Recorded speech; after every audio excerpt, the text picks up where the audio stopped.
লক্ষ্মীপুরে মনে হয় কিছু বাঘের বাচ্চা আছে। কি বলবো আসলে, উল্টো কিছু বলতে পারতাম, সেটাই বলার দরকার ছিল। কাল রাতেই খবরটা দেখলাম, লক্ষ্মীপুরের সাবেক এমপি নুরউদ্দিন চৌধুরীর পোড়া বাড়িতে আবার আগুন। হাই রে ভাই, কি বীর সব এক একটা। পোড়া বাড়িতে বারবার আগুন দিচ্ছে। এই বাড়ি 5ই আগস্টের আগে আগুন দেওয়া হয়েছে, 5ই আগস্টের পর আগুন দেওয়া হয়েছে, আবার আগুন। 5তলা বাড়ি, বারবার আগুন দিয়ে কারা এই উৎসব করতেছে, উচ্ছ্বাস করতেছে, উত্তেজনা? এরা কারা? কারা এরা? মানে এরা কি আইন কানুন পুলিশ মানে কোনো কিছু মানে মানবে না? বারবার এই আগুন দেওয়ার অর্থটা কি? এরা কি মানে কি উদ্দেশ্যটা কি? আমি এটা বুঝলাম না। দেখেন, খবরটা হলো লক্ষ্মীপুর 2 রায়পুর আসনের সাবেক এমপি নুরউদ্দিন চৌধুরী নয়নের বাসায় আবার আগুন দিয়েছে বিক্ষুব্ধ লোকজন। বুধবার বিকেলের দিকে লক্ষ্মীপুর শহরের উত্তর তেহমনি এলাকায় এই ঘটনা ঘটে। এত বিক্ষোভ কেন?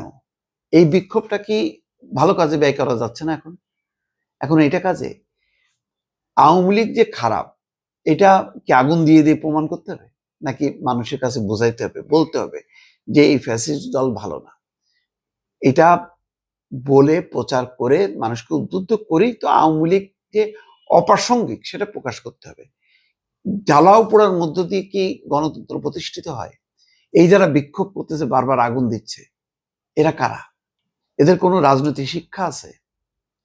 তারা যদি লোকাল বিএনপি হয়, জামাত আছে, সেই লোকাল বিএনপি জামাতের নেতারা কি ডেকে জিজ্ঞাসা করতে পারছে না যে তোমরা বাবা বারবার আগুন দিচ্ছ কেন? কিসের তোমাদের সমস্যাটা কোথায়? প্রত্যক্ষদর্শীরা বলছে, বিকেলে বিক্ষুব্ধ লোকজন শহরের উত্তর তেহমনি এলাকায় জড়ো হন। সেখান থেকে তারা সাবেক এমপি নুরউদ্দিন চৌধুরীর বাড়িতে যান। পরে তারা বাড়িটির নিচতলে আবার আগুন দেন। 5ই আগস্টের গণঅভ্যুত্থানের মানে সেই আগের দিন সেই 5তলা বাড়িতে আগুন ধরা যায়। আমি বুঝি যে এইসব এমপি মানে মাফিয়া, এদের বিরুদ্ধে প্রচুর মানুষের ক্ষোভ আছে। কিন্তু আজকে 1 বছর পার হবার পর এখন যদি আগুন দেয়া হয়, জ্বালাও পোড়া করা হয়, এটা কি ভালো কিছু মানে মিন করে যে সামনে খুব একটা চমৎকার সুশাসন হবে, আইন শৃঙ্খলা আসবে, নিয়ম মাফিক যারা অপরাধ করছে তাদের বিচার হবে? এটা তো এক ধরনের মাস্তানি করা হচ্ছে, শোডাউন করা হচ্ছে। এবং এই সব করতে করতে কিন্তু কিছু মানুষের অভ্যাস হবে সব সময় জ্বালাও পোড়াও করো, ভাঙচুর করো, ধ্বংস করো। বাংলাদেশ কি আর নিজের পায়ে ঘুরে দাঁড়াতে পারবে? শান্তিপূর্ণ পরিবেশ কি আর ফিরে আসবে কিনা? সেই মন মানসিকতা রাজনৈতিক কর্মীদের আছে কিনা আমার যথেষ্ট সন্দেহ হয়। যারা ভারতে পালায় আছে, তার কোনো পরিবার নাই, নদীন চৌধুরী ভারতে আশ্রয় নিয়েছে, সব জানে, তারপরও এই বীরত্ব দেখার কি আছে? যেখানে আমার প্রতিপক্ষ নেই, প্রতিপক্ষ না থাকার পর আমি বারবার বীরত্ব দেখাই, কি অর্জন করতেছি আমি ভাই বুঝতেছি না।